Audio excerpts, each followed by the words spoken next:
Hello বন্ধুরা, আমি চলে এসেছি আজকে একটা নতুন মিনি ব্লগ নিয়ে।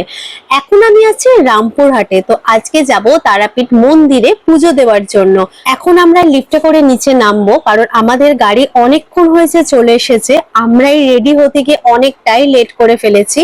একে তো কাজ শেষ হতে হতে অনেকটাই লেট হয়েছে, তারপর আমরা রেডি হতে হতে লেট করেছি। এদিকে দেখো গাড়ি দাঁড়িয়ে আছে, আমরা এখন গাড়িতে উঠে পড়েছি। আমরা যেখানে আছি মানে একদম রামপুরহাট স্টেশন থেকে ধরে নাও 10 মিনিট দূরে। তো সেখান থেকে আবার মন্দির তো অনেকটাই দূরে। আমরা প্রতিটা বার এই হোটেলেই থাকি, আর দ্বিতীয় দিন মানে সেকেন্ড ডেতে আমরা চলে যাই তারাপীঠ মন্দিরে পুজো দেওয়ার জন্য। আমরা চেষ্টা করি সন্ধ্যেবেলা যাবার জন্য, কিন্তু সন্ধ্যে হয় না, সন্ধ্যেটা ক্রস করে অনেকটাই লেট হয়ে যায়। এদিকে দেখো আমরা এখন তারাপীঠ মন্দিরে পৌঁছে গেছি। তারাপীঠ মন্দিরে মানে তারাপীঠ মন্দিরে গেটের বাইরে আর কি নেমে গেছি, সেকেন্ড গেটটার সামনে নেমেছি। আগের বারে আবার যখন এসেছিলাম তখনই ফার্স্ট গেটের সামনে নেমেছিলাম। প্রতিবার যখনই রামপুরহাটে আর কি কাজে আসি, তখনই এই যে তারাপীঠ মন্দিরে যখন আর কি পুজো দিতে যাই, সেই সময়টা বেশ ভালো লাগে। মন্দির যাওয়ার রাস্তায় প্রচুর দোকান, মানে ঠাকুরের জিনিসের দোকান ভর্তি, একদম মানে লাইন দিয়ে রয়েছে। আমরা যেহেতু পুজো দেব, তো আমরা একটা দোকান দেখে আর কি সেখানে চলে গেলাম। সেখান থেকে আমরা সবকিছু জিনিসপত্র নেব। এখানে আর কি জুতোটা খুলেও রাখলাম। এরপর আমার উপরে যে দায়িত্বটা পড়েছিল সেটা হলো এই নাম আর গোত্র লেখার।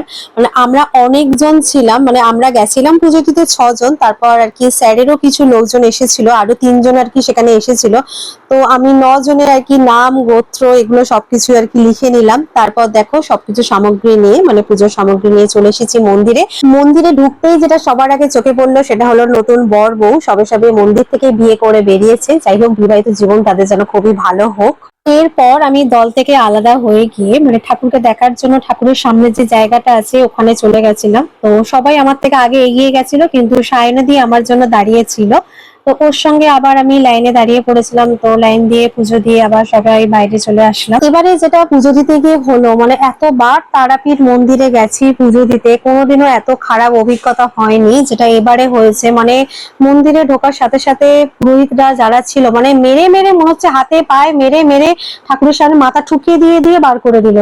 ভিড় কিন্তু একদমই সেরকম ছিল সেটা কিন্তু নয়, কিন্তু খুবই বাজে অভিজ্ঞতা এবারে পুজো দেওয়ার। যাই হোক, আমরা বাইরে এসে যে দোকান থেকে ঠাকুরের জিনিসপত্র নিয়েছিলাম পুজো দেওয়ার জন্য, সেখানে এসে আবার সবকিছু সবারটাই আর কি আলাদা আলাদা করে ডালাগুলো আবার নিয়ে নিলাম। তারপর পাশের দোকান থেকে একটা বেশ ভালো দোকান দেখে প্যারা কেনার জন্য দাঁড়িয়ে পড়েছিলাম আমরা সবাই মিলে। তো সেখান থেকে ভালো থেকে প্যারা নিয়ে নিলাম বাড়ির জন্য। তো চলো আজকের মতো এখানেই ভিডিও শেষ করলাম। সবাই খুব ভালো থেকো, টাটা বাই।